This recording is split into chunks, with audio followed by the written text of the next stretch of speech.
Unang mga Kronika 5. Ang lipi ni Ruben. Ito ang mga anak ni Ruben, ang panganay ni Jacob. Kahit na siya'y panganay, inalisan siya ng karapatan ng pagkapanganay sapagkat dinumisan niya ang dangal ng kanyang ama. Ang karapatang ito'y ibinigay sa mga anak ni Jose, na anak ni Jacob.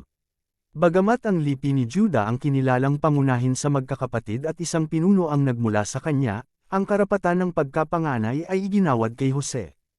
Ang mga anak ni Ruben ay sina Hanok, Palo, Hezron at Carmi. Anak ni Joel si Semayes na ama ni Gog. Anak ni Gog si Simei na ama ni Mika. Anak ni Mika si Reaias na ama ni Baal. Anak ni Baal si Bira, ang pinuno ng mga Rubnita na dinalang bihag ni Tiglath-Pileser sa Assyria. Ito ang listahan ng mga sambahayan at angkang nagmula sa lipi ni Ruben, ang mga pinunong sina Jael, Zacarias, at Bela na anak ni Azaz at apo ni Sema mula sa angkan ni Joel. Ang angkang ito ay tumira sa Aror, at ang kanilang lupain ay abot sa Nebo at Baal-Meon. Dahil marami silang kawan sa lupain ng Gilead, tumira rin sila sa gawing silangan hanggang sa tabi ng ilang na ang dulo ay nasa ilog Euphrates. Noong panahon ni Haring Saul, sinalakay at tinalo ng mga Rubnita ang mga Hagrita, at tumira sila sa lupain ng mga ito sa silangang panig ng Gilead. Ang lipi ni Gad. Sa dakong hilaga ni Ruben nanirahan ang mga anak ni Gad, mula sa lupain ng Bashan hanggang Seleka. Sa Bashan, ang pinuno ng unang angkan ay si Joel, at si Sopham naman ang sa pangalawang angkan. Sina Jenei at Sophet ay mga pinuno rin ng iba pang angkan doon.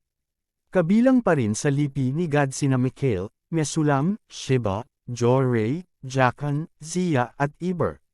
Ang pitong ito ay mga anak ni Abihail na anak ni Huri at apo ni Jeroa. Si Jeroa ay anak ni Gilead at apo ni Mikael na anak ni Jesisai. Si Jesisai ay anak ni Jado at apo ni Boaz. Ang kanilang pinuno ay si Ahi na anak ni Abdiel at apo ni Guni. Nanirahan ang mga ito sa mga bayang sakop ng Bashan at Gilead hanggang sa malawak na pastulan ng Seren. Ang mga talaang ito ay isinaayos ng si Jotham ay hari ng Juda, at si Jeroboam naman ang hari sa Israel. Matatapang ang mga kawal ng mga lipi ni Ruben at Gad, gayon din ng kalahating lipi ni Manases. Sila'y mga sanay na mandirigma, bihasa sa paggamit ng kalasag, tebak, at pana. Binubuo sila ng 44,760 kawal.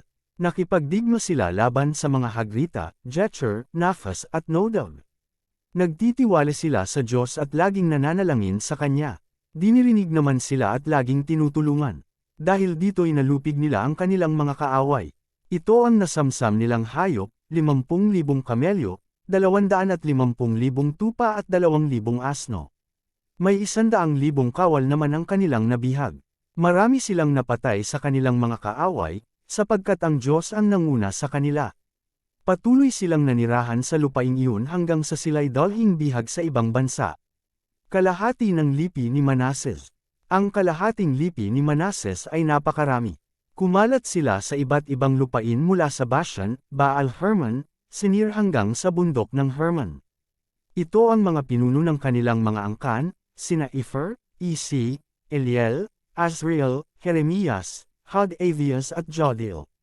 Sila'y magigiting na mandirigma at mga tanyag na pinuno ng kani-kanilang angkan. Ngunit ang mga liping ito ay hindi na natiling tapat sa Diyos ng kanilang mga ninuno. Samamba sila sa mga Diyos-Diyosan ng mga bansang pinalayas ng Diyos. Kaya't inudyukan ng Diyos ng Israel si Haring Pul ng Assyria, na tinatawag ding Tiglath-Pileser, na salakayin ang Israel. Banihag nito ang mga Rubnita, Gadita at ang kalahating lipi ni Manases. Dinala sila sa Hala, Habor, Hara at sa tabi ng ilog Gozan.